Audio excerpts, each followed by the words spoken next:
வாழ்க வையகம், வாழ்க வளமுடன். குரு வாழ்க, குருவே துணை. அன்பானவர்களே, இந்த நல் பொழுதில்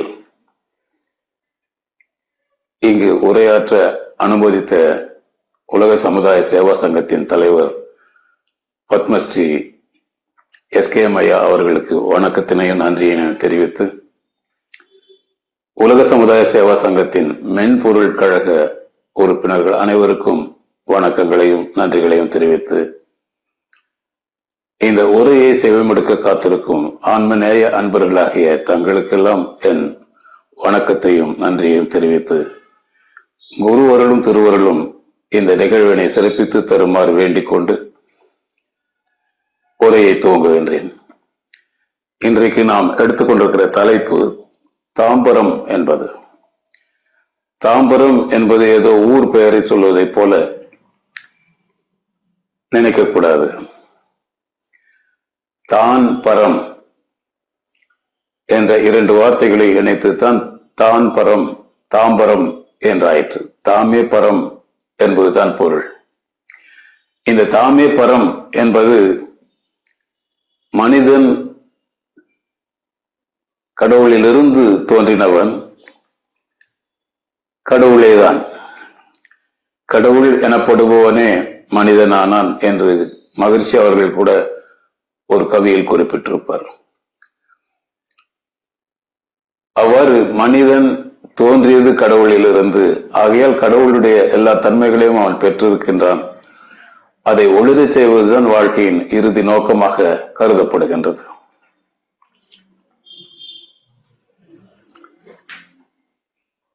நானே கடவுள் என்பதுதான் தவறான கூற்று. கடவுள் தான் நான் என்று கூறும்போது அது நேர்மறையான சரியான கூற்றாகின்றது. எப்படி இருந்தாலும் கடவுள்தான் நானாக இருக்கிறது என்பது உச்சக்கட்ட கூற்று. அது பகவத்கீதை போன்று இன்னும் 25 கீதைகள் இருக்கின்றன. அதிலே ஒன்று அஷ்டவக்கர கீதை.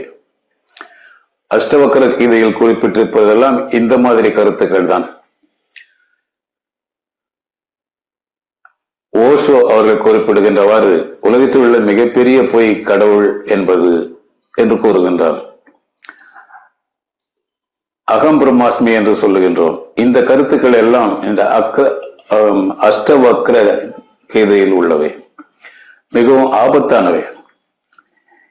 கடவுள்தான் நான் என்று கூறும்போது மனநிலை வேறுபட்டிருக்க கூடாது. அதற்கென பக்குவப்பட்ட நிலையில் இருந்தால்தான் அந்த வார்த்தையினை சரியாக புரிந்து கொள்ள முடியும்.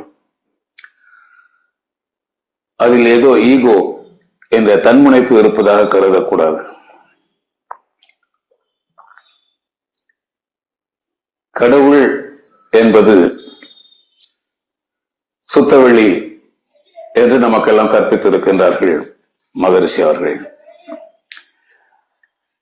சுத்தவெளியிலிருந்து எவ்வாறு இந்த பிரபஞ்சம் தோன்றியது, பிரபஞ்சத்தில் உள்ள இயற்கை பொருட்களும் உயிரினங்களும், அதிலே படிப்படியாக ஓரறிவு முதல் 5 அறிவு 6வது அறிவு பெற்ற மனிதன் வரை என்று பார்க்கும் போது, அந்த கடவுள் தன்மை என்று முதலில் நாம் குறிப்பிட்ட ஒன்றுதான் இவ்வாறாக மாறி வந்திருக்கிறது பரிணாமத்தில்.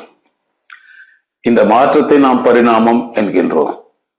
அந்த பரிணாமம் என்பதற்கு பொருள், ஒரு பொருள் தொடக்கத்தில் ஆரம்பத்தில் இருந்தது எதுவோ அதுவேதான் படிப்படியாக மாற்றம் பெற்று தன்மாற்ற நிகழ்வாக தானேதான் மாற்றம் பெற்று மனிதனாக வந்துள்ளது. அப்படி என்றால் ஆரம்பத்தில் துவக்கத்தில் அதில் இருந்த தன்மைகள் அத்தனையும் இந்த 6வது அறிவு பெற்ற மனித பிறப்பிலும் உண்டு. ஆனால் வருகின்ற வழியில் சில மாசுக்கள் அதிலே தொடர்ந்து வருவதால் மறைந்திருக்கின்றது, நினைவிலிருந்து அகற்றப்பட்டிருக்கின்றது. அதை மீண்டும் நினைவுபடுத்தி அந்த சுய நிலையில் சுயத்தை கண்டுபிடித்து அதுவாகவே மீண்டும் இருத்தல் தான் முக்தி நிலை என்று சொல்லப்படுகின்றது. இந்த தொடக்கம் முதல் முடிவு வரை, ஆரம்பத்திலிருந்து முழுமை பெறும் வரை, முடிவு வரை இந்த பயணம் நடந்தாக வேண்டும்.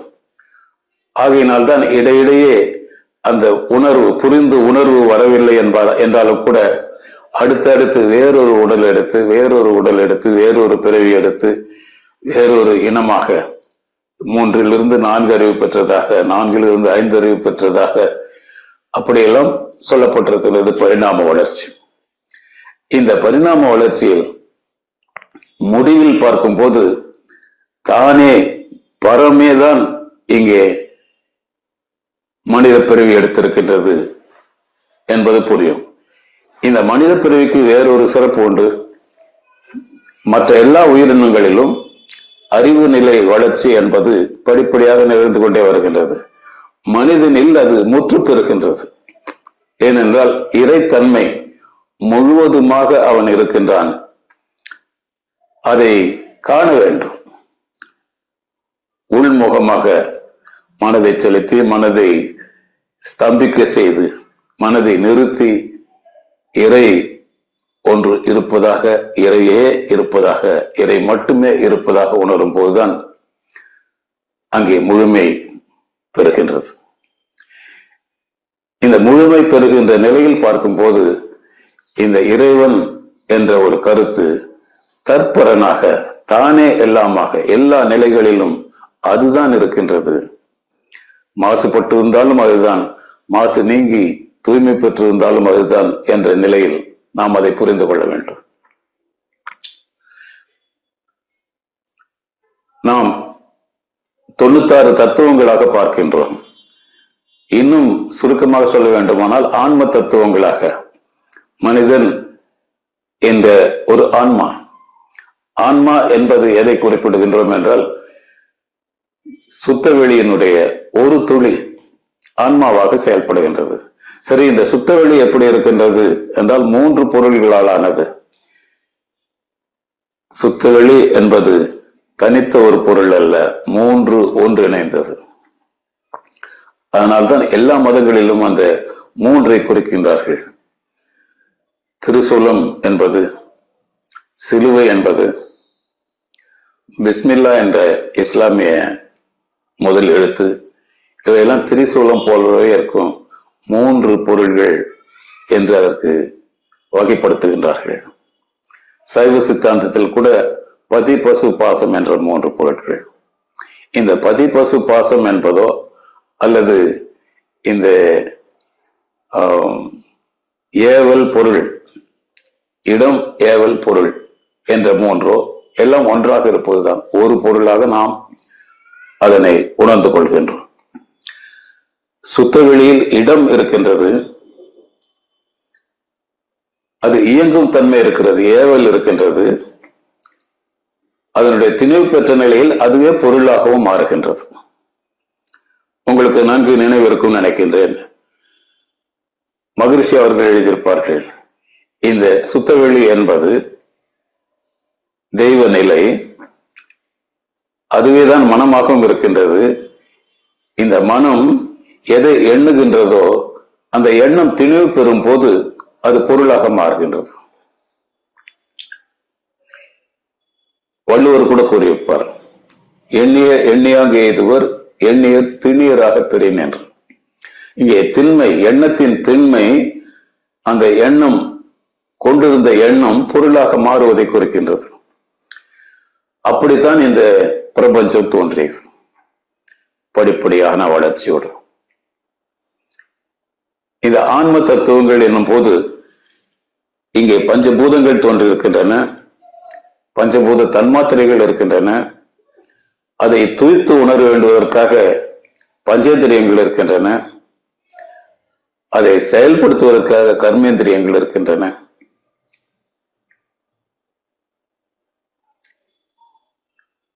நான்கு பஞ்சபூதங்கள் 5, பஞ்சபூத தன்மாத்திரைகள் 5, பஞ்சேந்திரியங்கள் 5, கர்மேந்திரியங்கள் 5, பிறகு இந்த மனம் என்கின்ற 4, மனம் புத்தி சித்தம் அகங்காரம் 24 ஆயிற்று. இன்னொன்று தலைமை ஏற்றுக்கொள்ளுகின்ற இறைநிலை, ஆன்மா என்று அதைத்தான் கூறுகின்றோம். இந்த ஆன்மா இயங்கும் போது இந்த கரணங்கள் மூலமாக இந்த உலகம் இயங்கிக் கொண்டிருக்கின்றது. ஆன்மாவினுடைய அசைவைத்தான் நாம் உயிர் என்று சொல்கின்றோம். உயிர் என்பதற்கு திருமூலர் திருமந்திரத்தில் கூறியிருக்கின்றார், மேவிய உயிரின் வடிவது சொல்லிடேன் கோவின் மயிரொன்று 100 கூறிட்டு மேவிய கூறது 1000 ஆயினால் ஆவியின் வடிவம் 100,001 என்று. 1,00,000 ஒரு பங்கு. ஆழ்ந்து சிந்தித்தால் புரியும். திருமூலர் திருமந்திரத்தில் கூறியிருப்பது கூட உயிரின் வடிவம் தான். அது எவ்வளவு நுட்பமாக இருந்தாலும் அதற்கு ஒரு ஷேப், வடிவம் என்று ஒன்று இருக்கின்றது. ஆனால் அந்த வடிவத்தை நாம் உயிர் என்று சொல்ல முடியாது. உயிர் என்பது இயக்குகின்ற ஆற்றல்.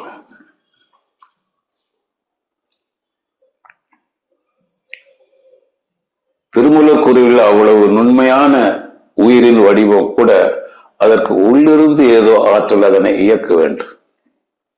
அதனைத்தான் நாம் உந்தாற்றல் என்று சொல்லுகின்றோம். அழுத்தமெனும் உந்தாற்றல் ஒன்றை கொண்டே அணு முதலாய் அண்ட கோடி அனைத்துமாக்கி என்று கவியில் குறிப்பிட்டிருப்பார் மகரிஷி. அந்த அணு முதல் அண்ட கோடி வரைக்கும் ஆக்குகின்ற சக்தி எதற்கு உண்டு என்றால், தன்னியல்பாக உள்ள சூழ்ந்து அழுத்தம் கொண்டுள்ள கிவரிங் ஃபோர்ஸ், விட்டு விட்டு அழுத்தக்கூடிய ஒன்றிற்குத்தான் அந்த ஆற்றல். அது சுத்த வெளியினுடைய ஒரு பகுதி. தன் இயல்பாக தன்னிருக்கு ஆற்றல் சுத்த வெளியில் இருக்கின்றது. அதை இயக்குவதற்கான அறிவும் அதிலே இருக்கின்றது. அதனால்தான் முதலிலேயே கூறினோம், சுத்தவெளி என்பது இடம், ஏவல், பொருள் என்ற 3 தன்மைகளையும் ஒன்றிணைத்தது, பிரிக்கவே முடியாதது. இந்த சுத்தவெளியினுடைய ஒவ்வொரு துளியும் இங்கே பொருள்களாகவும் உயிரினங்களாகவும் இருக்கின்றன. உயிரினம் உயிர் அற்றவை என்பதற்கான விளக்கம் வேறு இருக்கின்றது. எப்படி இருந்தாலும் முதலில் ஏற்பட்ட இந்த இன்ஆர்கானிக் ரசாயன பொருட்கள் உண்டாயின. பொருள்களின் அலைகளின் திணிவால் பிறகு அதிலே கருமையம் ஏற்பட்ட போது உயிரினமாக மாறியது. அந்த கருமையத்தில் பஞ்சபூத பொருட்களின் ஒவ்வொரு தன்மையும் ஒன்றிணைந்து ஒவ்வொரு உணர்வாக மேலிடும் போது 6வது உணர்வுக்கு மனிதன் வந்துவிட்டான். இந்த 6வது உணர்வு வந்த பிறகு இதற்கு மேலே வளர்ச்சி பெறுவதற்கு ஏதுமில்லை, முழுமை பெறுவதற்கு தான் வாய்ப்பு உண்டு. மொத்தத்தையும் தன்வயப்படுத்துகின்ற அந்த ஆற்றல், அது எந்த ஆற்றல் என்றால், முதலில் ஆரம்பித்த போது இருந்ததே கடவுள் என்று பெயர் கூறினோமே, அந்த ஆற்றல் தான். இப்பொழுது பாருங்கள், இந்த 24 ஆன்ம தத்துவங்களும் எங்கிருந்து தோன்றின என்றால், அந்த சுத்த வெளியினுடைய தன்னிருக்க ஆற்றலின் அழுத்தம் தான், உந்த ஆற்றல் தான் ஒவ்வொன்றாக அதை கொண்டு சென்றன. முதலிலே ஏற்பட்டது இறை துகள்கள், இறை துகள்கள் எல்லாம் இணைந்து விண்துகள்கள், விண்துகள்கள் இணைந்து அணுக்கள், அணுக்கள் இணைந்து பேரணுக்கள், பேரணுக்கள் இணைந்து மூலகங்களாக பஞ்சபூதங்களாக மாறின. இங்கே பஞ்சபூதங்கள் என்று சொல்லும் போது அதிலே ஆகாயம் என்பதற்கு என்ன பொருள் இருக்கின்றதோ அதுவே பல மடங்காக மடிப்பு விழ என்று கூறியிருப்பார் மகர்ஷி. மடிப்பு விழ, மடிப்பு விழ. ஆகாயம்தான் காற்றாயிற்று, காற்றுதான் நெருப்பாயிற்று, நெருப்புதான் நீராயிற்று, நீர்தான் நிலமாயிற்று. The content of the whole material is nothing but விண்கள். விண்களின் எண்ணிக்கை தான் அதிகமாயிற்றே தவிர பொருளின் தன்மை விண்தான். இந்த எண்ணிக்கை அதிகமாகும் போது அந்த பொருட்களின் கூட்டு பொருட்களின் தன்மை மாறுகின்றது. ஆகையால் தான் பஞ்சபூதங்கள் என்று சொல்லுகின்றோம். பஞ்சபூதங்கள் 5 விதமான தன்மைகளை கொண்டவை, உங்களுக்கு தெரியும். அதிலிருந்து வெளிப்படுகின்ற நுண்ணாற்றலான தன்மாத்திரை என்பது மீண்டும் இன்ஃபினிட் என்கின்ற நிலையில் எல்லையற்று விரிந்து கிடப்பது. அது என்னவாக இருக்கிறது என்றால் உணர்வாக இருக்கின்றது. அழுத்தம், ஒலி, ஒளி, சுவை, மனம் என்பதெல்லாம் பொருள் அல்ல, உணர்வுகள். தன்மாத்திரை என்பது உணர்வு. அந்த உணர்வு என்ற நிலைக்கு வந்துவிட்டால் அது கடவுள் தன்மை. இந்த 5 உணர்வுகளையும் ஒருங்கிணைத்ததுதான் மனம் என்று கூறியுள்ளோம். இந்த படைப்பு முழுவதும் பஞ்சபூத பொருட்கள் தான் இருக்கின்றன. பஞ்சபூத பொருட்களின் தன்மைகள் தான் இருக்கின்றன. அவை அனைத்தையும் இந்த தன்மைகளின் ஒருங்கிணைப்பான மனம் அறியும். ஆகையினால்தான் மனதால் உணர முடிகின்றது, உணர்கருவியாக இருக்கின்றது. இது என்னதான் உணர்ந்தாலும் மொத்தமாக இந்த படைப்பினை உணர முடியும். அதனால் ஒன்று முடியாது. எது என்றால் படைத்தவனை உணர மனதால் முடியாது. அப்பொழுது இந்த மனம் செயல்படுகின்ற வரை இந்த படைப்பில் உள்ள அனைத்து பொருட்களையும், அனைத்து உயிரினங்களையும், அனைத்து உயிர்களின் உணர்வுகளையும் நாம் புரிந்து கொள்ள முடியும். இந்த மனதை தாண்டி போனால்தான் இறைநிலையை புரிந்து கொள்ள முடியும். இறைநிலை என்பது இவையெல்லாம் தோன்றுவதற்கு காரணமாக இருந்தது. அதுவேதான் எல்லாவற்றிலும் இருக்கின்றது. அந்த பொருள்களிலிருந்து உணரக்கூடிய தன்மை பெற்ற மனம் ஒரு பகுதியைத்தான் உணர முடிகின்றது. இந்த பொருள்களாக படைப்பாக மாறுவதற்கு முன்பிருந்த இறைத்தன்மையை அது உணர முடியாது. ஆகையினால் அந்த உணர்வினை பெறுவதற்காகத்தான் மனதை ஒடுக்கி ஒடுக்கி ஒடுக்கி மனம் இல்லாத நிலைக்கு சென்று இறை உணர்வை பெறுகின்றார்கள். ஆனால் பெற்றாலும் கூட அதை உணர முடிவதில்லை. உணராத உணர்வு, உணர முடியாத உணர்வு. பேரானந்த களிப்பு அங்கேதான். பேரானந்தத்தில் இருக்கின்றார்கள், அவர்களுக்கு தெரியாது பேரானந்தத்தில் இருக்கின்றார்கள் என்று. பேரானந்தம் அவர்களுக்கு தெரியாது. அது ஒரு நிலை, அதிலே இருக்கின்றார்கள் அவர்கள்.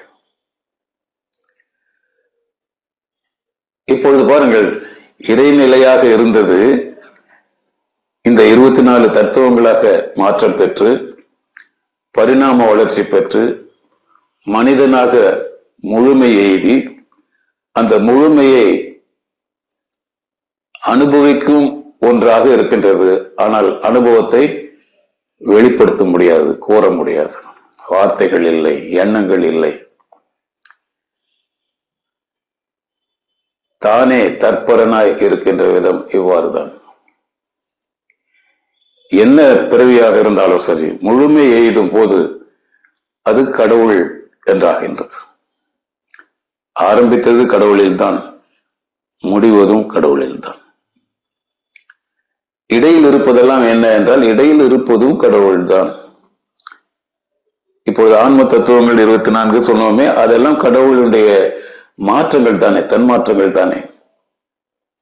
அப்பொழுது அதுவும் கடவுள் தான். அப்ப இங்க என்ன இருக்கின்றது என்றால், கடவுளை தவிர வேறொன்றும் இல்லை. கடவுளை தவிர வேறொன்றும் இல்லை. தானே பரமாக இருக்கின்றது.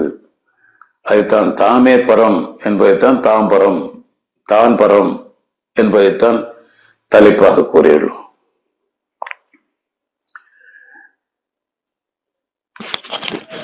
பரம அணுக்கள் பல கோடி பண்பாய் கூடி ஒரு கூத்து.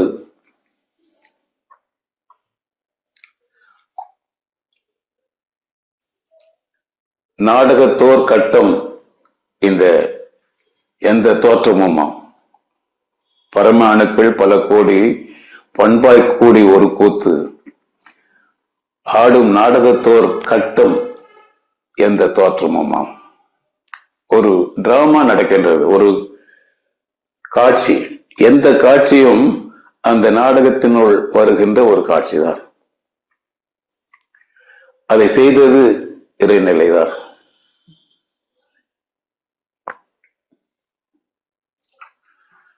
பரம அணு முதல் பார் விண்மூன் விண்மீன் அனைத்தும் பம்பரம் போல் சுழன்று மிதந்துருண்டு உன்னில் ஆடும் தரம் அறிவென்னும் தத்துவம் உணர்ந்தேன். தற்பரனாய் எண்ணில் உன்னை உணரப் பெற்றேன். உன்னிலே நான் அடங்க, எண்ணிலே நீ விளங்க, உனது தன்மை ஒளிர எனது உள்ளம் தூய்மை பெற்றேன். இன்னும் வேறென்ன வேண்டும் இப்பேறு பெற்ற பின்னர்?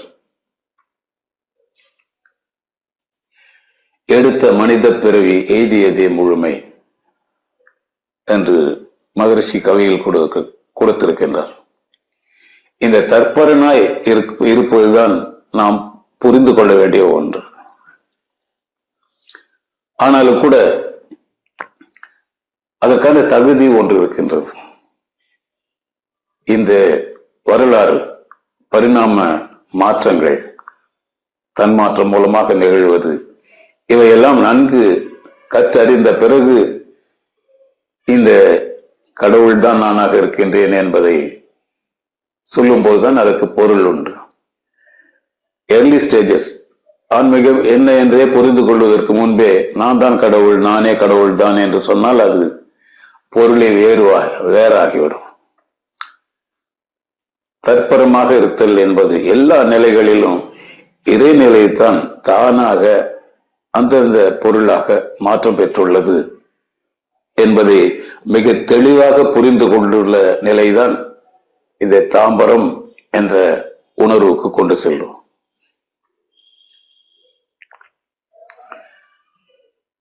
அதனால்தான் அஷ்டவக்கர கீதை என்பது அவருக்கு உடல் 8 கோணலாக இருந்தது. அஷ்டவக்கரம் என்பதுதான். உடல் தான் முக்கியம் என்பதை பலரும் அறிவுறுத்தி இருக்கின்றார்கள். உடம்பினை முன்னும் இழுக்கின்றிருந்தேன், உடம்புளை ஒரு பொருள் கண்டேன் என்று திருமூலர் கூட பேசுகின்றார். அவ்வாறான உடல் 8 கோணலாக இருந்தால் நமக்கு என்ன, அது முக்கியமில்லை, ஆன்மாதான் முக்கியம் என்று கருதுகின்ற நிலை. அப்ப ஆன்மாதான் முக்கியம் என்று கருதும் போது ஆன்மாவினுடைய முழு தன்மையையும் அதனுடைய இயல்பு தன்மையை கொஞ்சம் கூட பிசுறு இல்லாமல் புரிந்து கொண்டுள்ள நிலையில் அந்த வார்த்தையை பயன்படுத்தினால்தான் அது சரியாக இருக்கும். எடுத்த எடுப்பிலேயே நான் தான் கடவுள் என்று கூறினால் அது அபத்தமாக இருக்கும். ஆனால் உண்மைதான், கடவுள் தான் நாமாக இருக்கின்றது, தற்பரனாக இருக்கின்றது. எண்ணங்களிலிருந்து தோன்றியதுதான் எல்லாம். எண்ணங்களாக இருப்பது இறைநிலை. அதைத்தான் அறிவு என்று சொல்லுகின்றோம். சுத்தவெளி என்பது இடம், அறிவு, ஆற்றல் என்ற 3. இந்த 3ஐயும் பிரிக்க முடியுமா என்றால் பிரிக்க முடியாது. ஆகையால் சுத்தவெளி என்பதை நாம் முழுமையாக புரிந்து கொள்ளும் போதுதான் ஆன்மீகத்தில் நமக்கு உயர்வு ஏற்படும். அந்த சிந்தனையை ஆரம்பிக்கும் போது பழுது இல்லாமல், குறை இல்லாமல் முதலில் கற்கின்ற வார்த்தையினை முழுமையாக புரிந்து கொண்டால்தான் படிப்படியான முன்னேற்றம் இருக்கும். தான் பரம் என்பதை உணர்வதற்கு முதலில் டு ஸ்டார்ட் வித் சுத்தவெளி என்பதை நன்கு புரிந்து கொண்டிருக்க வேண்டும். அந்த சுத்தவெளி என்பதில் இருந்துதான் எல்லாம் தோன்றின. என்னதான் இருக்கிறது அதிலே என்றால் உணர்வு மட்டும்தான் இருக்கின்றது. உணர்வு மட்டும் இருக்கின்றது என்றால் இன்னும் கூட ஏதோ இருக்கின்றது என்று நினைக்க வேண்டாம். உணர்வு மட்டுமே இறைநிலை. எண்ணற்ற எல்லை இல்லாத வெளி இருக்கின்றது, இடம் இருக்கின்றது, எல்லையே இல்லை, இன்ஃபினிட். ஆரம்பமும் இல்லை, முடிவும் இல்லை. அந்த இடத்தில் என்ன இருக்கின்றது என்றால் அறிவு இருக்கின்றது. அது தோற்றம் இல்லாதது, அரூபம். அரூபம் அறிவு இருக்கின்றது என்பதை எவ்வாறு தெரிந்து கொள்ள முடியும்? இங்கே அறிவே ஆற்றலாகவும் இருக்கின்றது, செயல்படுகின்ற ஆற்றலாக இருக்கின்றது. அந்த ஆற்றலின் செயல்பாட்டில் இருந்துதான் அறிவு இருக்கின்றது என்பதை நாம் புரிந்து கொள்கின்றோம். ஆகவே அன்பானவர்களே, இந்த இடம் பொருள் ஏவல் என்பதை முழுக்க பிறழ்வு இல்லாமல் புரிந்து கொள்ளும் போதுதான் ஆன்மீகமே தொடங்குகின்றது. ஆன்மீக ஞானம். இப்ப இந்த மூன்றிலிருந்து ஒன்றாகவே இருக்கின்ற இந்த மூன்று பொருளில் இருந்து தோற்றம் ஏற்படுகின்றது. என்ன தோற்றம் என்றால் எண்ணம் தான் முதலில். மகரிஷி கூட கூறுவார்கள், எண்ணத்திற்கு அப்பாலும் ஒன்றுமில்லை இப்பாலும் ஒன்றுமில்லை என்று. எண்ணமே எல்லாம் என்று கூறுவார். அப்ப அந்த எண்ணமாக இருப்பது இறைநிலைதான்.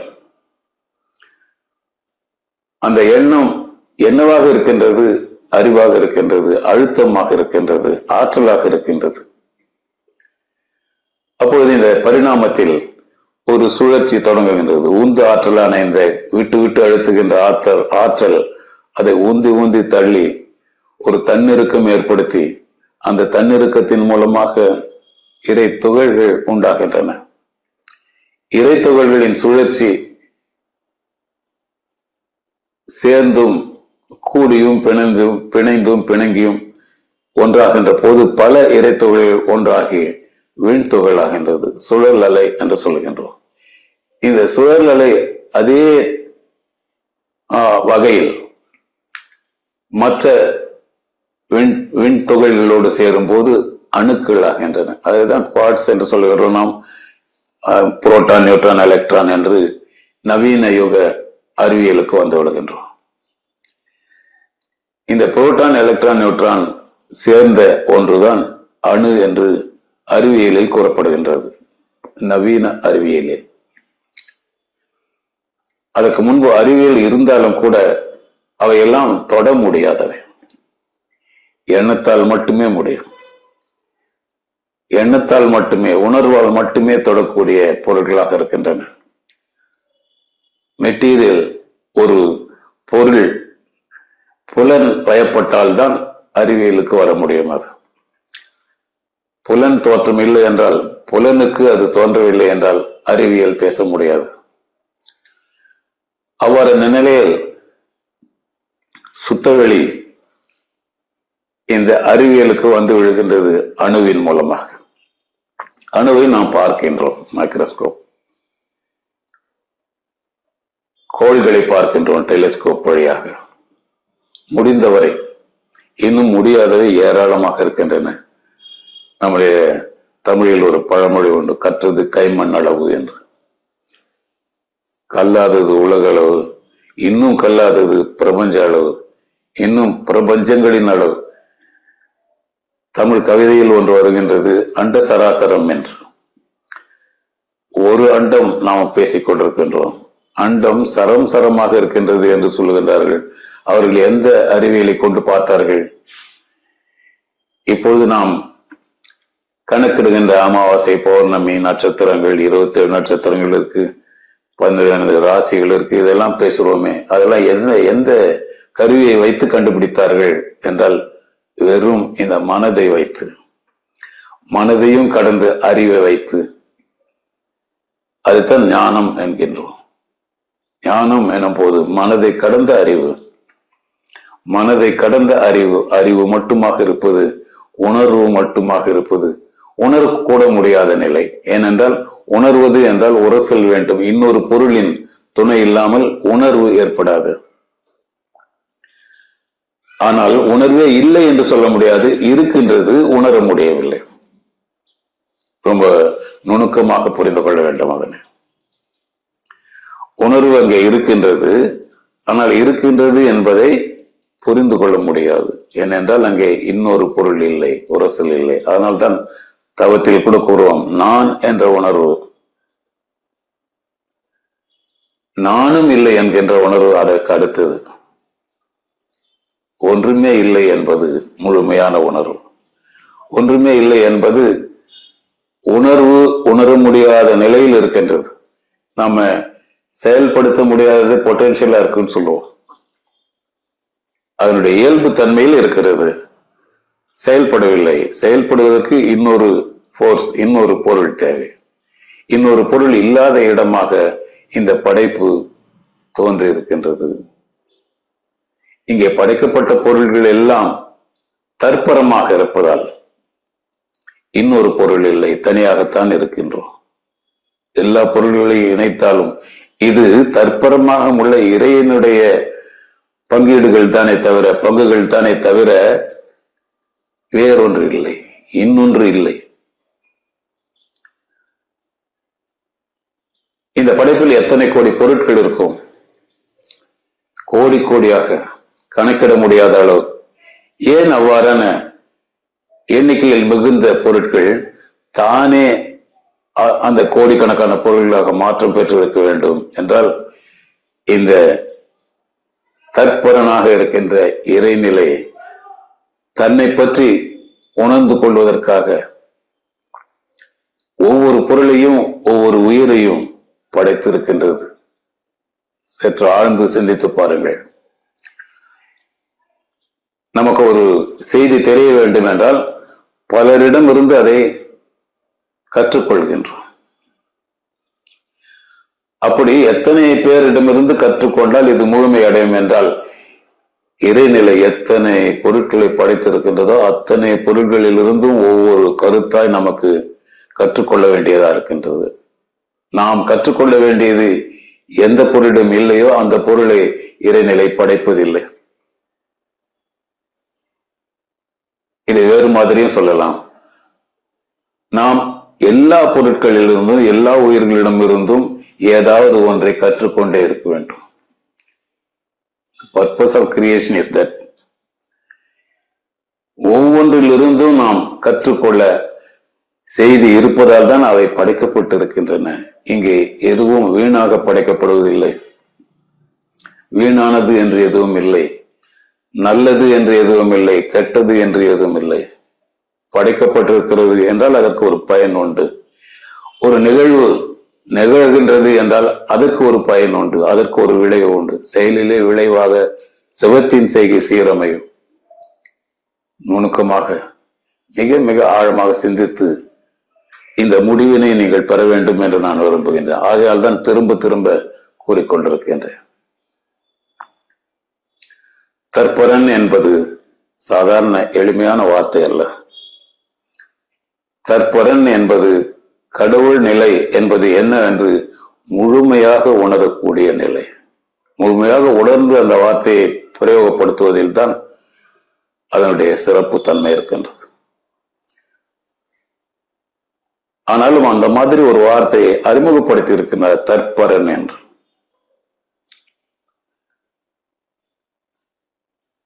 தற்பரனாய் என்னில் உன்னை உணர்ந்து விட்டேன், உன்னிலே நான் அடங்க, என்னிலே நீ விளங்க, உனது தன்மை ஒளிர எனது உள்ளம் தூய்மை பெற்றேன். வேறு என்ன வேண்டும் இதற்கு மேல்? இனி எனக்கு வேறு என்ன வேண்டும்? இன்னும் எனக்கு என்ன வேண்டும்? எடுத்த மனித பிறப்பு எய்தியதே முழுமை என்று அந்த ஒவ்வொரு எழுத்தும் மிகவும் நுணுக்கமாக நம்பிக்கையோடு உறுதியாக படித்து அதன் பொருள் உணர்ந்து அந்த பொருளிலே உணர்வை செலுத்த வேண்டும், மனதை செலுத்த வேண்டும், மனதை மறைக்க வேண்டும், மனதை இழக்க வேண்டும். அப்போதுதான் அந்த தற்பரன் என்பது விளக்கமாகும். தற்பரனாய் எண்ணில் உன்னை உணர்ந்து விட்டேன் என்று மகரிஷி சொல்லும் போது என்னதான் உணர்ந்தார் என்றால், எல்லாவற்றுக்கும் கடைசியாக அவர் கூறுகின்றார், ஒன்றுமில்லாத ஒன்றை முடிவாக கண்டேன், ஒவ்வொன்றாய் அறிந்து தாண்டி என்று. தற்பரனாய் இருக்கின்ற நிலை அதுதான். ஒன்றுமில்லாத ஒன்று என்று உணர்வதுதான். ஒன்றுமில்லாத ஒன்று தனியாக இருக்கின்றது, நாம் வேறு இருக்கின்றோம் அல்ல. ஒன்றுமில்லாத ஒன்றுதான் நாம உணர வேண்டும். ஞானம் பெற்ற ஒருவர் அதற்கு அடையாளமாக கூறுவது என்ன என்றால், பலமுறை கூறியிருக்கணும். ஒரு ஞானி குரு வேண்டும் என்று கேட்டு வந்த ஒருவருக்கு, இளைஞருக்கு, சாக்ரட்டிஸ் கிட்ட போ என்று சொல்லுகின்றார். சாக்ரட்டிஸ் என்ற ஞானி அவரிடம் அனுப்பி வைக்கின்றார். அந்த இளைஞன் சாக்ரட்டிஸ் அவர்களை சந்தித்த போது, இங்கே சாக்ரட்டிஸ் யாரு? நான் தான். என்ன வேணும் உனக்கு? இந்த மாதிரி உங்ககிட்ட தீட்சை எடுக்க சொல்லி அனுப்பிச்சார் அவரு, பெரிய ஞானின்னு சொன்னாரு. அப்படியா சொன்னாரு? ஞானி என்று சொன்னாரா? ஞானி என்று என்னையா? எனக்கே நேற்றுதான் தெரிந்தது, எனக்கு ஒன்றும் தெரியாது, உலகத்திலேயே அதிமுட்டால் நான் தான் என்று. எங்கிட்ட போய் உனக்கு தீட்சை கொடுக்க சொல்லி அனுப்பிச்சார் அவரு. அவன் கேட்டதும் இளைஞனுக்கு புரியவில்லை. அப்படியா, உங்களுக்கு ஒண்ணும் தெரியாதா? அப்புறம் எதுக்கு என்னை உங்ககிட்ட அனுப்பிச்சாரு? அப்படி திருப்பி அனுப்பி வைத்தவரிடமே செல்லுகின்றார். நீங்க என்னை தவறான ஆள்கிட்ட அனுப்பிச்சிட்டீங்க, அவருக்கு ஒன்றும் தெரியாதா? நேற்று தான் அவருக்கே தெரியுமா? தனக்கு ஒன்றும் தெரியாது என்று நேற்று தான் அவர் தெரிந்து கொண்டாராம். அதனால்தான் அவர்கிட்ட அனுப்பிச்சு வச்சார் அவர். அன்பானவர்களே, கொஞ்சம் ஆழ்ந்து சிந்தியுங்கள். அந்த ஒன்றும் தெரியாது என்பதை நான் நேற்று புரிந்து கொண்டேன் என்று சொன்ன வார்த்தைக்கு என்ன பொருள் என்பதை ஆழமாக சிந்தித்து பாருங்கள். எனக்கு ஒன்றும் தெரியாது என்பதை புரிந்து கொண்டேன் என்றால் முழுமையாக மொத்தத்தையும் புரிந்து கொண்டாயிற்று என்று பொருள். இங்கே அத்தனையும் புரிந்து விட்டது, பூரணமாக புரிந்து விட்டது என்று பொருள். புரிந்து விட்டது மட்டுமல்ல, அந்த உணர்வாகவே இருத்தல். அதுக்கப்புறம் அந்த தன்மாற்றம், சேஞ்சஸ் எல்லாம் இல்லை. அது எங்கு இருந்தாலும், என்ன நிலையில் இருந்தாலும், அத்தனை உயிர்களும், அத்தனை நிகழ்ச்சிகளும், அத்தனை பொருட்களும் இறைத்தன்மையின் வெவ்வேறு நிலைகள் தானே தவிர வெவ்வேறு பொருள் அல்ல. வெவ்வேறாய் உணர்த்தப்படுகின்ற உணர்வு தானே தவிர உணர்வு ஒன்றே ஒன்றுதான். அது ஒன்றுமில்லாத ஒன்று. சிந்தித்து பாருங்கள். மிக நுணுக்கமாக, மிக ஆழமாக அந்த இடத்திற்கு செல்ல வேண்டும். அதனால்தான் தன்னுடைய எல்லா திறமைகளையும் உயிரினங்களுக்கு வழங்கி இருக்கிறது இறைநிலை. ஆறாவது அறிவு பெற்ற மனிதன் மிக உயர்ந்த பிறவி என்றால், ஓரறிவு பெற்ற தாவரம் இழிவானதா குறைவானதா?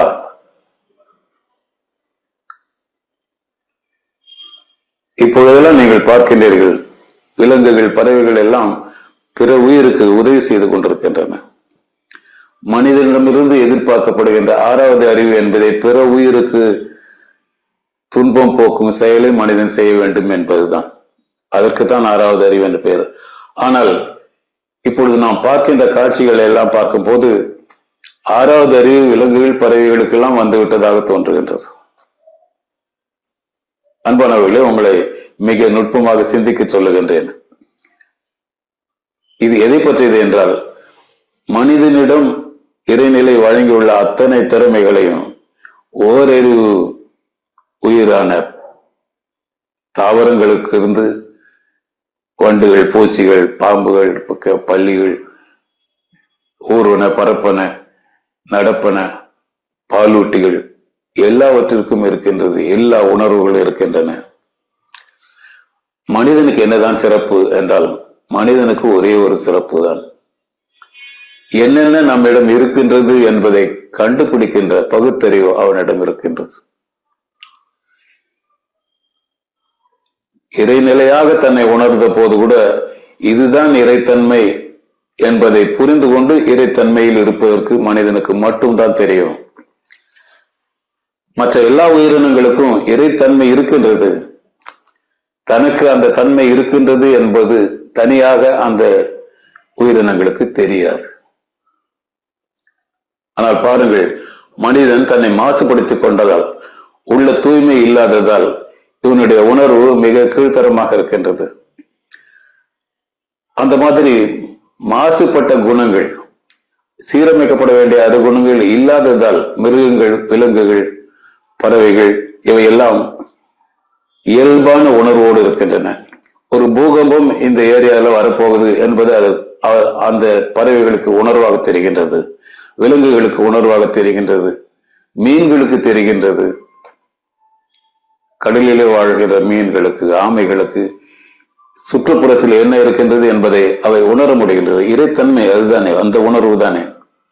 ஆனால் இந்த உணர்வு நம்மிடம் இருக்கின்றது என்பது மட்டும் தெரியாது. மனிதனுக்கு அந்த உணர்வு அவனுக்கு கிடைக்கும் போது இது நமக்கு கிடைத்து விட்டது, இந்த உணர்வில் நாம் இருக்கின்றோம், கடவுள் உணர்வில் நாம் இருக்கின்றோம் என்பதை மிக தெளிவாக கண்டுபிடித்து அந்த உணர்விலேயே தன்னை தக்க வைத்துக் கொள்ளுகின்ற தன்மை, மனிதன் கடவுளாகவே மாறுகின்ற அந்த இடம் மிக முக்கியமானது, மிக சிறப்பானது. தானே பரம், தாமே பரம் என்ற சொற்றொடர் வார்த்தை இப்படித்தான். தாமே பரம் என்பதற்கு பின்னால் இவ்வளவு ஆழமான சிந்தனை வேண்டும். அந்த உணர்வாக, உணராத உணர்வாக நாம் மாற வேண்டும். கடவுள் என்ற வார்த்தையின் இயல்பு தன்மை, அது நாமே சுத்த வெளியாக இருக்கின்றோம், நாமே இடமாக இருக்கின்றோம், எல்லையற்ற இடமாக இருக்கின்றோம், எல்லையற்ற அறிவாக இருக்கின்றோம், எல்லையற்ற ஆற்றலாக இருக்கின்றோம். தாம் பரம், தாமே பரம்.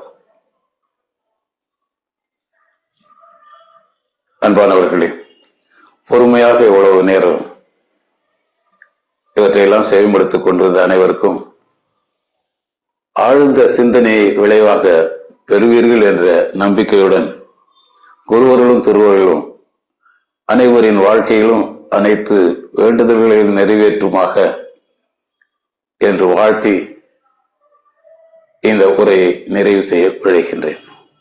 வாழ்க வளமுடன், வாழ்க வளமுடன், வாழ்க வளமுடன். தற்போது ஐயா அவர்களோடு கேள்வி பதில் நிகழ்ச்சியில் இணைவோம். வாழ்க வளமுடன் ஐயா. பேராசிரியர் ஐயா வாழ்க வளமுடன். ஐயா வாழ்க வளமுடன், வணக்கம். வாழ்க வளமுடன்.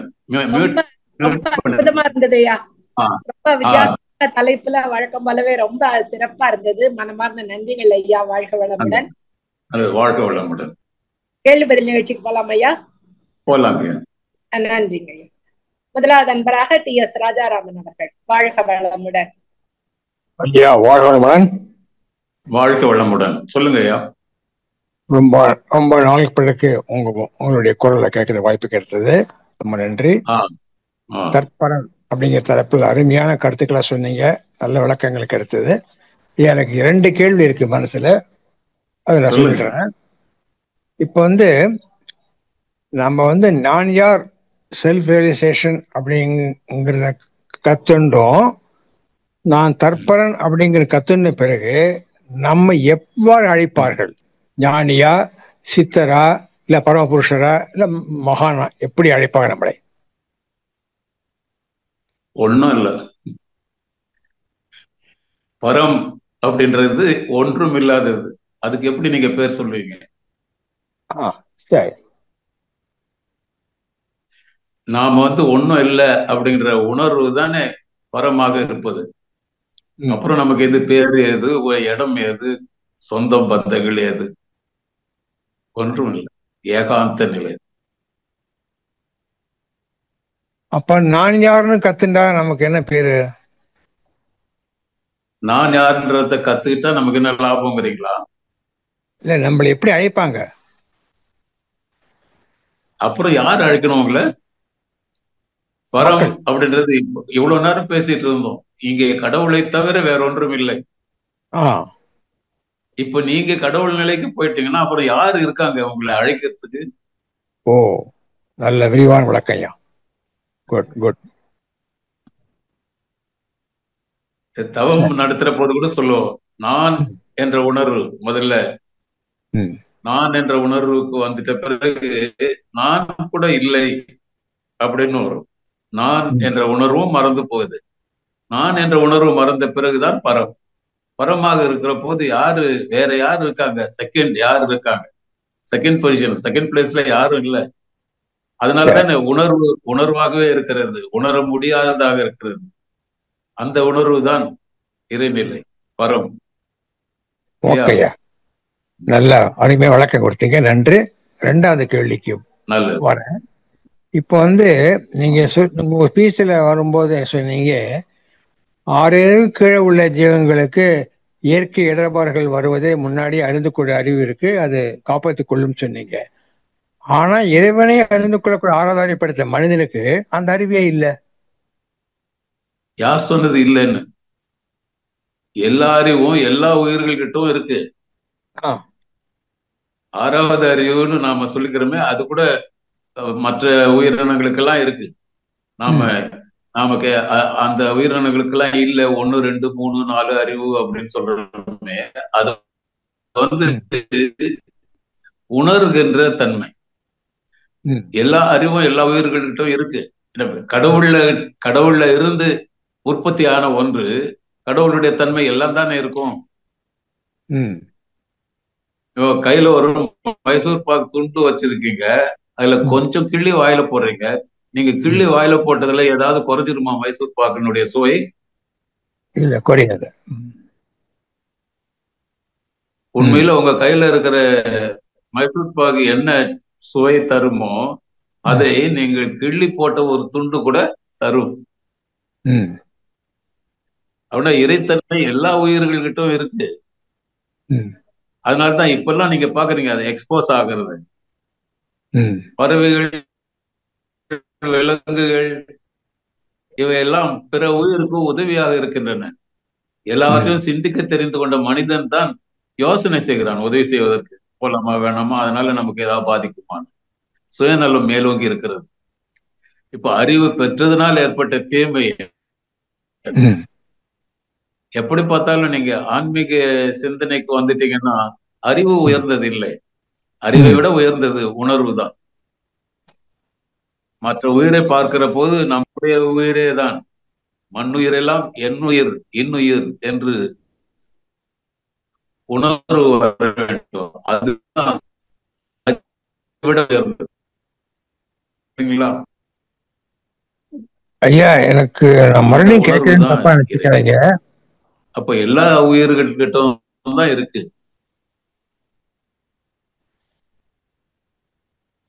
நீங்க பேசி முடிச்சீங்களா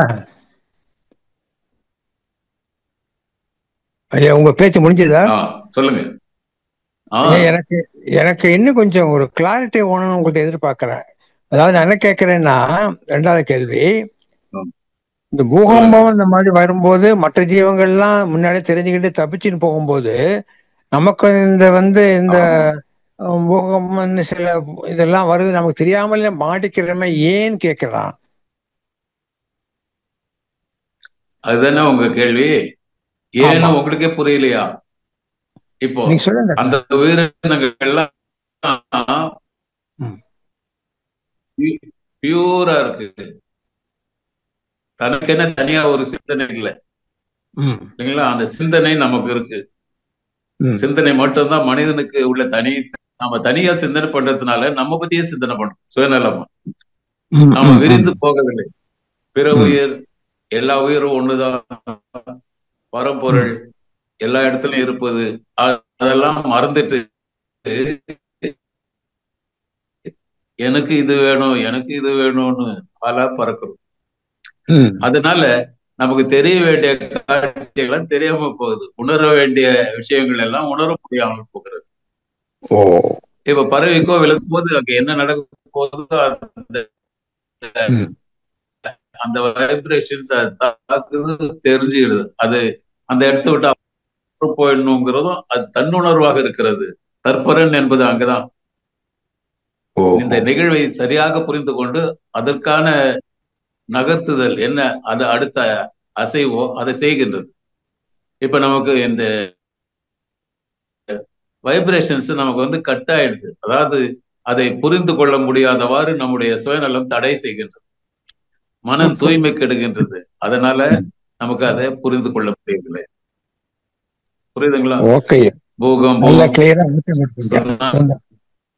சுனாமி இதெல்லாம் பறவைகள் விலங்கு இல்லைங்களா?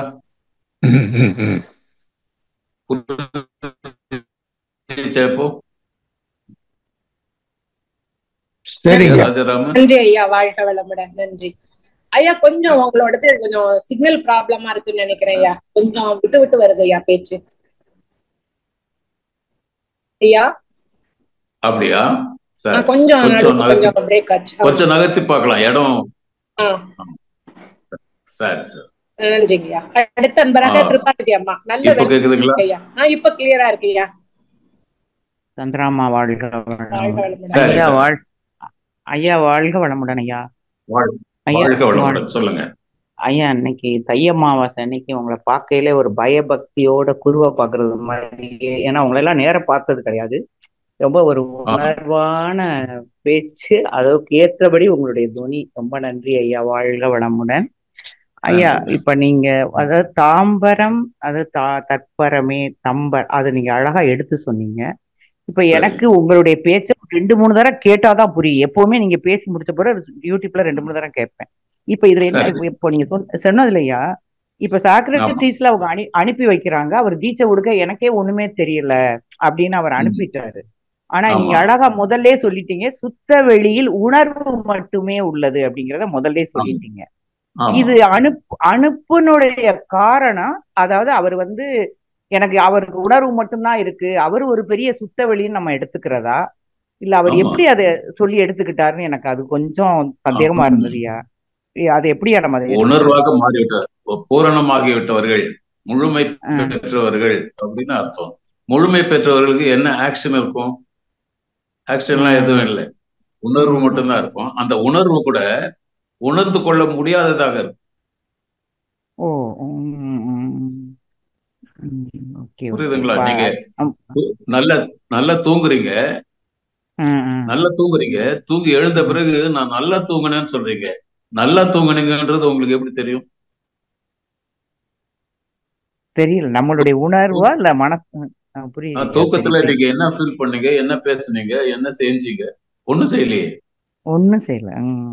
இருந்தாலும் எழுந்த உடனே நல்லா தூங்கிட்டேன் அப்படின்னு சொல்றீங்க. இந்த முக்தி நிலை கூட அப்படித்தான். முக்தி நிலைக்கு, முழுமை பெற்ற நிலையில எல்லாமே தானாக தற்பரனாக இருக்கின்ற நிலை. அதுக்கப்புறம் விழிப்பு பெறும் போதுதான் என்னவோ பெரிய சாதனை அப்படின்றது புரியும். அந்த நேரத்துல ஒண்ணும் தெரியாது, அந்த நேரத்துல ஒண்ணும் தெரியாது. என்ன உணர முடியவில்லை, உணர முடியாததுக்கு ஒரு பெரிய காரணம் வேற ஒண்ணும் இல்ல. உணர்வுங்கிறது உரசல் இருந்தால்தான் உணர முடியும். உரசல் இருக்கணும்னா இன்னொரு பொருள் இருக்கணும் எதிர்த்து. கண்டிப்பா கண்டிப்பா. அப்படி எதுவும் இல்லை, இறைவனை தவிர வேற ஒன்றும் இல்லை. அப்படிங்கிற போது எது உரசுறது? உரசத்துக்கு எதுவும் இல்லை, அதனால உணர முடியாது. உரசல் ஏற்பட்டு உணர்வை தெரிவிக்கின்ற நிலை தானே தவிர, அப்படி அது தெரிவிக்கப்படவில்லை என்றாலும் கூட அந்த உணர்வு என்றது பொட்டென்சியல் என்று சொல்லுவோம் நாம. தன்னியல்பாக அதுல இருக்கு, உணர்வு தான் இருக்கு. அந்த உணர்வு தான் இறைநிலை. ரொம்ப சிறப்பியா, ரொம்ப நன்றியா. இன்னும் 2 தடவை கேட்டுட்டு ரொம்ப அருமையா ஸ்பீச். ரொம்ப நன்றி ஐயா. வாழ்க வளமுடன். சந்திராமா வாழ்க வளமுடன். வாழ்க வளம். வாழ்க வளமுடன். வாழ்க வளமுடன். அடுத்த கவிதா கோவிந்தராஜ் அம்மா. வாழ்க வளமுடன். வாழ்க வளமுடன் அம்மா. வாழ்க வளமுடன் ஐயா. வாழ்க வளமுடன். தற்பரம் என்ற இது ரொம்ப அழகா சொன்னீங்க ஐயா, ரொம்ப நல்லா இருந்தது. அதுல எனக்கு ஒரு வாக்கியம் ரொம்ப பிடிச்சிருந்துச்சு, நான் அவனுள் அவன் என்னுள் கண்டேன். அது நல்லா இருந்தது. ஒன்றை சார்ந்துதானே ஐயா ஒண்ணு இருக்கும் உலகமே? ஒன்னை சார்ந்து இல்ல, ஒவ்வொன்றாக இருக்கிறது. எதுவும் எதையும் சார்ந்து இல்லை, ஒன்றே எல்லாம் சேர்ந்து ஒன்றாக இருப்பதுதான். அந்த ஒன்றைத்தான் சார்ந்து இருக்கிறது. நன்றிங்க ஐயா. நன்றி நன்றி நன்றிம்மா. வாழ்க வளமுடன். அடுத்த அன்பராக லக்ஷ்மணன் காந்திமதி அவர்கள். வாழ்க வளமுடன் ஐயா. வாழ்க வளமுடன். வாழ்க வளமுடன். வாழ்க வளமுடன் ஐயா. உரை ரொம்ப சிறப்பா இருந்தது ஐயா. இந்த சிந்தனையை கொடுக்கறது இறைவன் தானுங்க ஐயா. ஒன்றுமில்லாத ஒன்று உணர்வு தான் அப்படின்னு சொல்றீங்க. அந்த சிந்தனை இருக்கிறதுனால நம்ம விரிவான எண்ணங்களை கொண்டு போக முடியல. அந்த சிந்தனையை கொடுத்ததும் இறைவன் தானுங்களா ஐயா? அப்ப நல்லதும் நினைக்கிறோம், கெட்டதும் நினைக்கிறோம். நல்லது கெட்டது கெட்டது உணர்வுகளை நல்லது கெட்டது என்பதெல்லாம் நம்முடைய கற்பனை. நீங்க துன்பப்படுறது உண்மையா? துன்பப்படுறது உண்மை, கஷ்டம் நினைக்கிறோம் இல்லைங்கய்யா, துன்பம் நினைக்கிறோம் இல்லையா? அது நம்ம அது எப்படி உண்மைன்னு எடுத்துக்கிறதா இல்ல துன்பம்னு நினைக்கிறது உண்மையா? அதாவது இப்படி பாருங்க, அதாவது ஒரு எக்ஸாம் எழுதுறீங்க, அதுல நீங்க நினைக்கிறீங்க இந்த தேர்வுல நான் இத்தனை மதிப்பெண்கள் பெறுவேன் அப்படின்னு நீங்க நினைச்சிருங்க. ஆனா ரிசல்ட் வரப்போது அந்த மாதிரி வரல. இப்ப நீங்க ரொம்ப கஷ்டப்படுறீங்க, நாம நினைச்சது மாதிரி நடக்கல அப்படின்னு. ஆனா நீங்க நினைச்சது நடக்கணும்னு என்ன விதி இருக்கிறது? நீங்களா நினைச்சிட்டா, கற்பனை பண்ணிக்கிட்டா, அது எப்படி உங்க துன்பத்திற்கு அதுதானே காரணமா இருக்கு. உங்களுடைய நினைப்பு தானே, நினைப்பு தான் பொழைப்பு கெடுக்குதுன்னு சொல்லுவாங்க. அந்த மாதிரி நாம நினைச்சுதான் கஷ்டப்படுறோம். அப்ப எது ஒண்ணு நடந்தாலும் இது இயற்கைதான் அப்படின்னு நம்ம ஏத்துக்கணுமாயா? ஆமா, கண்டிப்பா கண்டிப்பா. அதுதான் பாயிண்ட். என்ன நடக்கிறதோ அது இறைவன் மனநிலையை இறைவன் நடத்தி வைக்கின்ற செயல். அதை நீங்க மாற்றவும் முடியாது, எந்த விதத்திலையும் அதை நீங்க மாற்ற முடியாது. அப்படின்னா என்ன, நெக்ஸ்ட் ஸ்டெப் என்ன பண்ணணும்? எது நடக்கிறதோ அதை ஏற்றுக்கொள்ள வேண்டும். ஏற்றுக்கொள்ளுகின்ற மனநிலைக்கு நீங்க வந்துட்டீங்கன்னா நீங்க வெற்றி பெற்று விட்டீர்கள் அர்த்தம். நீங்க ஜெயிச்சிட்டீங்க. புரியுதுங்களா? அந்த வினாடியில இருந்து உங்களுக்கு துன்பம் என்பதே இல்லை. இங்க இன்பமும் துன்பமும் வெறும் கற்பனைகள்.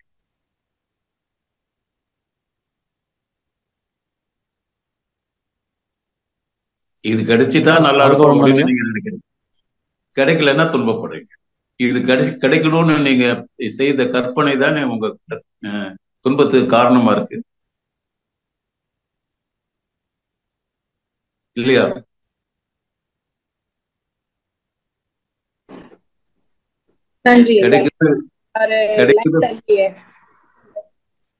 கிடைக்குதோ இல்லையோ, எது வந்தாலும் ஏத்துப்போம் அப்படின்ற மனநிலையில நீங்க இருந்தீங்கன்னா நீங்க துன்பப்படுவதற்கான காரணமே இல்லாமல் போகிறது.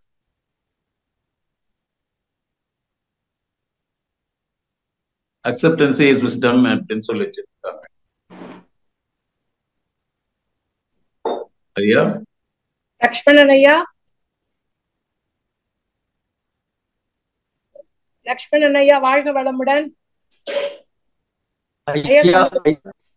எப்போதுமே அந்த ஐயா நீங்க சொல்றது புரியுதுங்க ஐயா. ஆனா நம்ம அந்த அக்செப்டன்ஸ் நம்ம மனநிலையை எப்போதுமே வச்சுக்கிறதுக்கு நம்ம அது மனநிலை இருக்கணுங்களா? அது எப்படிங்க ஐயா நம்ம மெயின்டைன் பண்றது?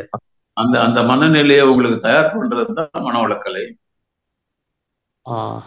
மனவளக்கலையில சொல்லி இருக்கிற பயிற்சி எல்லாம் முறையா முதல்ல ஆரம்பத்துல இருந்து இன்னைக்கு தேதி வரைக்கும் சொல்லுகிறது அத்தனையும் நீங்க முறையாக செய்யும் போது அந்த மனநிலை வந்துடும். ஏன்னா அதுதான் டார்கெட். புரியுதுங்களா? ஓகேங்க, புரியுதுங்க ஐயா. மிக்க நன்றிங்க ஐயா. வாழ்க வளமுடன் ஐயா. அம்மா நன்றிங்க அம்மா. வாழ்க வளமுடன். நன்றி ஐயா. வாழ்க வளமுடன். அடுத்ததாக தருணிகா அவர்கள், வாழ்க வளமுடன். மைக்க ஒரு முறை டச் பண்ணுங்க. தருணிகா அம்மா, வாழ்க வளமுடன். வாழ்க வளமுடன் ஐயா. வாழ்க வளமுடன் ஐயா. நீங்க பேசும்போது ஒரு வார்த்தை சொன்னீங்க, என்னன்னா இப்ப அந்த உணர்வு இறைநிலையும் மற்ற உயிரினும் நம்மளும் ஒண்ணுதான்ற மாதிரி ஒரு உணர்வு வரும். அந்த உணர்வு எல்லாருக்குமே கிடைக்கும்னு நினைக்கிறீங்க. பட் ஆனா அதை தக்க வைக்கிறது தான் எனக்கு நிறைய டிஃபரன்ஸ் வருது. ஒரு நாளைக்கு ஒரு 2 டைம்ஸ் அது கிடைக்குது. பட் ஆனா அது பெர்சிஸ்டண்டா தான் கிடைக்கிறது தான் அந்த ரில்வி ப்ராப்ளம். இதை பத்தி நீங்க என்ன நினைக்கிறீங்க? இல்ல, கிடைக்கிற உணர்வை தக்க வைத்துக் கொள்ள வேண்டும். அதான் இதுதான் முதல்ல அடையாளம் தெரியணும். அதை ரீடைன் பண்ணி வச்சுக்கணும். அதாவது அதை தக்க வைத்துக் கொள்ள வேண்டும். அதே உணர்வுல இருக்கணும். இந்த பொருள் தான் சிறந்தது என்பதை முதலில் கண்டுபிடிக்க வேண்டும். சிறந்த பொருள் நம்மிடம் இருக்க வேண்டும் என்பது அடுத்த நிலை. அந்த நிலை, அந்த மனநிலை உங்களிடம் இருந்தா எல்லாமே பொன்னாக தோன்றும். மனம்தான் பொன் செய்யும் மருந்து இல்லையா? ஆசையற்ற மனம், போதும் என்ற மனம். இப்போ ஒரு சின்ன இது சொல்றேன். அதாவது போதும் என்ற மனம் எப்படி வரும் அப்படின்னு சொன்னா, உங்ககிட்ட என்னெல்லாம் இருக்கோ அதெல்லாம் மொத்தம் இறைநிலை தான். நீங்க வாழ்க்கையினுடைய குறிக்கோள் என்ன, பிறவியினுடைய பயன் என்னன்னா இறைநிலையை அடைவது, இறையினுடைய நிலையை நாம் அடைவது இல்லைங்களா? சமாதி நிலை, முக்தி, மோட்சம் இப்படி எல்லாம் சொல்றோம். இப்போ அதுக்கு எங்க போகணும்? எங்க இருக்குது இறைநிலை? நம்ம சுத்தி இருக்கிறது எல்லாமே இறைநிலை தான். எல்லாம் சுத்தி இருக்கிறதெல்லாம் இறைநிலை. அப்ப எல்லாமே இறைநிலை என்ற போது நீங்களே இறைநிலை தானே. அப்ப நீங்க யாரை தேடணும்? யாரை தேடணும்? எதையும் தேடணும் அவசியம் இல்லையா, உணர்ந்தா போதுங்க. தேடணும். அது நீங்க தேடுகின்ற பொருள் வேற எங்கேயும் இல்லை, உங்ககிட்டவே இருக்கு. அப்போ நீங்க பேசாம இருக்கணும். வேற பொருள்களோடு தொடர்பு கொள்ளாமல் நீங்கள் இருக்கும்போது உங்களோடு நீங்கள் இருக்கின்றீர்கள். இயல்பாக உங்களோடு நீங்கள் இருக்கும்போது தற்பரனாக மாறிவிடுங்க. ரொம்ப சிம்பிள். புரியுதுங்களா? நன்றி நன்றி நன்றிங்க நன்றிங்க நன்றிங்க நன்றி. அடுத்த நண்பராக சபரீஷ் சுமந்திர வடிவேல். வாழ்க வளமுடன் ஐயா. வாழ்க வளமுடன். அம்மா வாழ்க வளமுடன். அம்மா ஐயா வாழ்க வளமுடன் ஐயா. எனக்கு ஒரு கேள்விங்க ஐயா. அதாவது இந்த அக்செப்டன்ஸ் வந்து நமக்கு வாழ்க்கையில நிறைய டிசப்பாயின்மெண்ட் வருது இல்லைங்க ஐயா. அதுல வந்து அது வந்து அந்த அக்செப்டன்ஸ் வந்து சில டைம் தான் நமக்கு ஏத்துக்கிற மாதிரி இருக்குங்க ஐயா. ஆனா இப்ப ரொம்ப சில விஷயங்கள் ரொம்ப ஆசைப்படுறோம், இந்த மாதிரி வாழணும், இந்த மாதிரி நம்ம தாய் தந்தையர் நம்ம கூட இருக்கணும்லாம் நிறைய ஆசைகள் இருக்கு. ஆனா அது வந்து நம்ம நினைச்சதெல்லாம் நிறைவேற இல்லைங்க ஐயா. அப்போ வந்து இல்ல டிசப்பாயின்மெண்ட் தான் இருக்கா, இல்ல அந்த அக்செப்டன்ஸ் வர மாட்டேங்குதுங்க ஐயா. What is disappointment? டிசப்பாயின்மெண்ட் வந்து ஒரு நல்லா இருக்கணுங்கிற ஒரு எண்ணம் நடக்காத போது, எனக்கு தேவையானது நடக்காத போது டிசப்பாயின்மெண்ட் ஆயிடும். இல்ல நல்லா இருக்கிறது நல்லா இல்லாதது அப்புறம். டிசப்பாயின்மெண்ட்ங்கிறது உங்க எக்ஸ்பெக்டேஷன் சாட்டிஸ்ஃபை ஆகல. அதாவது எக்ஸ்பெக்டேஷன் ஆல்வேஸ் டிசப்பாயின்மெண்ட் தான் கொடுக்கும். ஏன்னா இயக்கம் நடத்துறது இறைநிலை. அதுல குறுக்க நீங்க புகுந்து எதையோ எக்ஸ்பெக்ட் பண்றீங்க, எதிர்பார்க்கறீங்க. நாம எதிர்பார்க்கறது நிச்சயமா நடக்காது. இறைநிலை என்ன செய்யுதோ அதுதான் நடக்கும் இல்லைங்களா? அப்போ நீங்க என்ன பண்ணணும், நீங்க உங்களை இறைநிலை அளவுக்கு உயர்த்திக்கிட்டு அப்ப நினைக்கிற போது நடக்கும். இறைநிலை அளவுக்கு நீங்க உயர்த்திக்கிட்டீங்கன்னா எதையாவது வேணும்னு நினைப்பீங்களா? எக்ஸ்பெக்ட் பண்ணுவீங்களா? எக்ஸ்பெக்டேஷன் பண்ண மாட்டாங்க. இருக்காது இருக்காது. அதுதான் இங்கே புரிந்து கொள்ள வேண்டிய விஷயம். அதாவது நம்ம குறை அறிவு இருப்பதால் இந்த சீரமைக்கப்பட வேண்டிய அருகுணங்கள்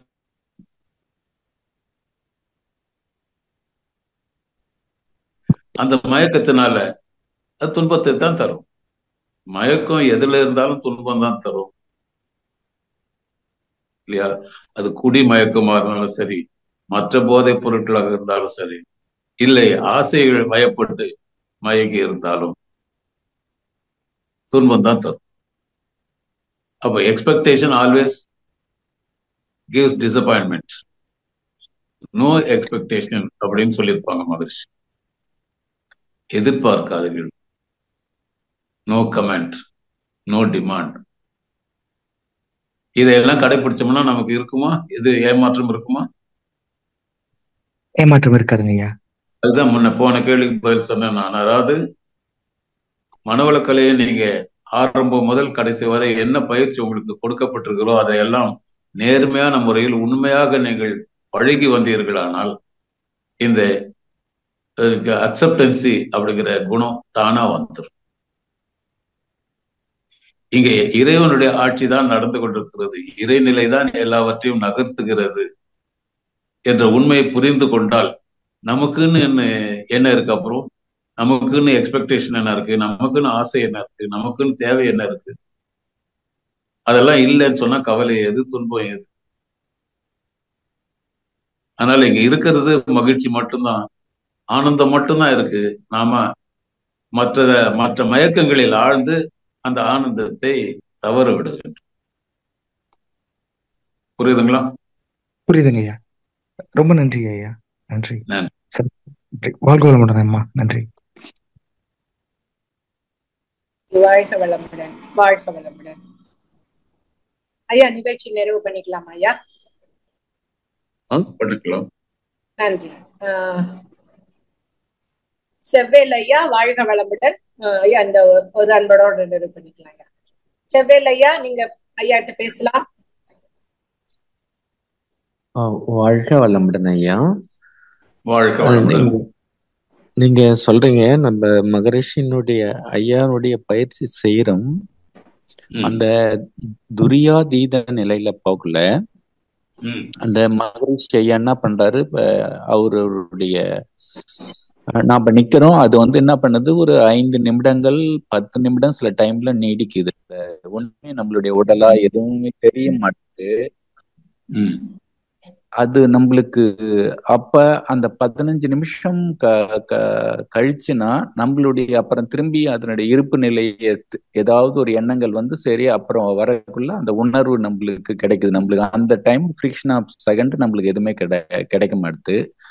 ஆனா அந்த மகரிஷி ஐயா இத்தனை கவிதைகள்ல அவர் மௌனத்துல இருந்து இவ்வளவு தூரம் எழுதியிருக்காரு.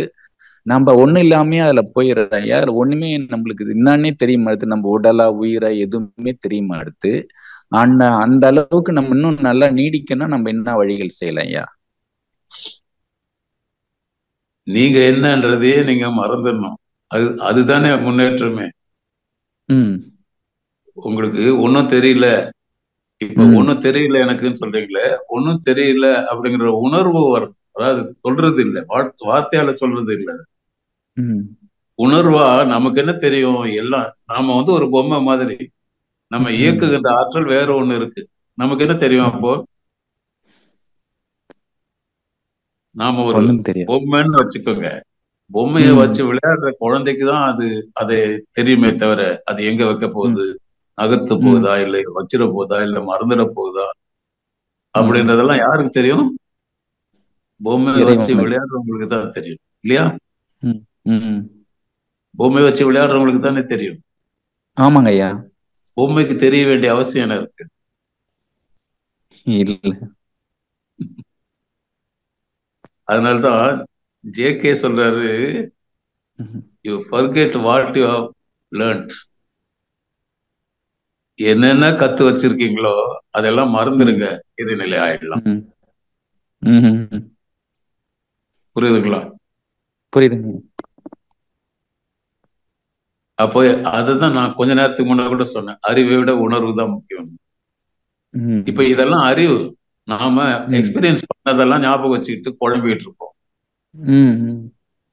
நம்முடைய அனுபவங்கள் நாளுக்கு நாள் சேர்ந்துகிட்டே வருது. இதெல்லாம் வச்சு நாம ரொம்ப பெரிய அனுபவஸ்தான், நமக்கு பெரிய அறிவு இருக்குது அப்படின்னு நினைச்சு நாம ஆணவப்படுத்தி கொள்ளுகின்றோம் இல்லையா? அப்ப நமக்கு கடவுள் நிலைங்கிறது தொலைவா விலகி போயிட்டே இருக்கு. இதெல்லாம் மறந்து தொலைங்க. அப்படிலாம் ஒண்ணும் இல்லை, உங்களுக்குன்னு தனியா எக்ஸ்பீரியன்ஸும் இல்லை, நீங்க எதுவும் செய்யவும் இல்லை, நீங்க அதை அனுபவிக்கவும் இல்லை. ஆனா இதெல்லாம் மொத்தமா நாம நினைச்சுக்கிறோம், நாம தான் செய்யறோம், நாம தான் அனுபவிக்கிறோம், நமக்கு பெரிய அனுபவம் இருக்குது, பெரிய அறிவாளி அப்படி எல்லாம் நினைச்சுக்கிறோம். இதையெல்லாம் விட்டு ஒழித்தால் இறைநிலை என்ன என்பது அனுபவமாகும். சரி. அப்படின்னா நீங்க தவம் பண்றீங்க அப்படின்னு சொன்னா தவம் பண்ணுங்க, அதுக்கு ஏதோ நோக்கம் கற்பித்து பண்ணக்கூடாது. You should not aim it. தவங்கிறது நீங்க மனநிலையை மாற்றிக்கொள்வதற்காகத்தான். இயங்குகின்ற மனதை அமைதி பெற செய்வது. அது என்ன ஃப்ரீக்வன்சில ஓடிட்டு. கரெக்ட். நீங்க அந்த எட்ஜ்ல போகல, நம்மளுக்கு உணர்வற்ற நிலை, இப்ப அந்த ஃப்ரீக்வன்சி கிட்ட போகல, ஒண்ணுமே நிலை இல்லாம போயிடுதே. ஆமா, போட்டும். அதான் உயர்நிலை.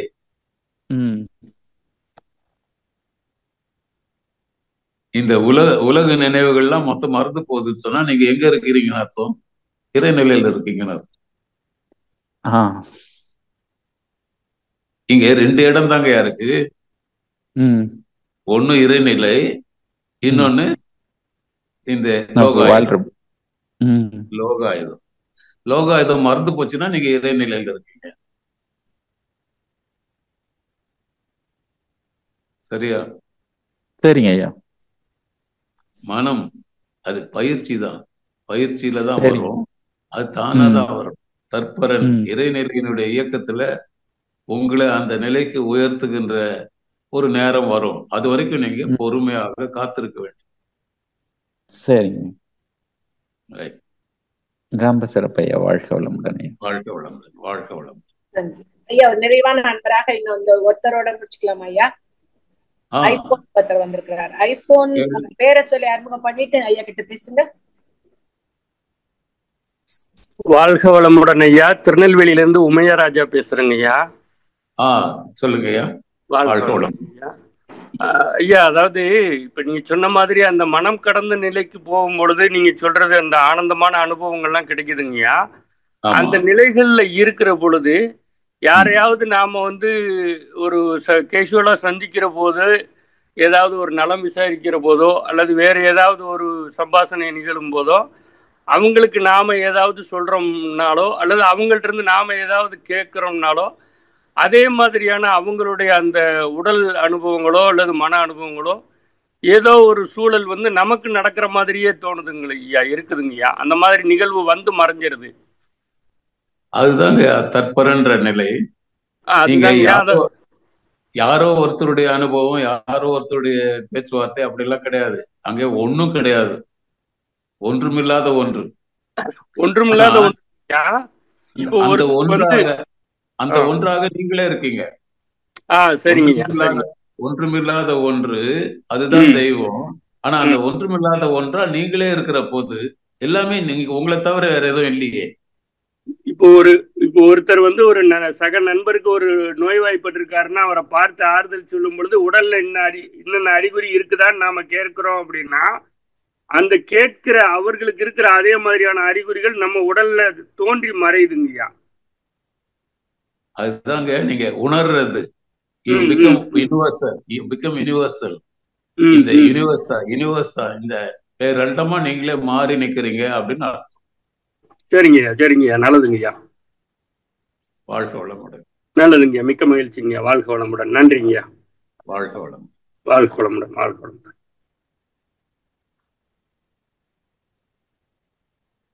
நன்றி. வாழ்க வளமுடன்.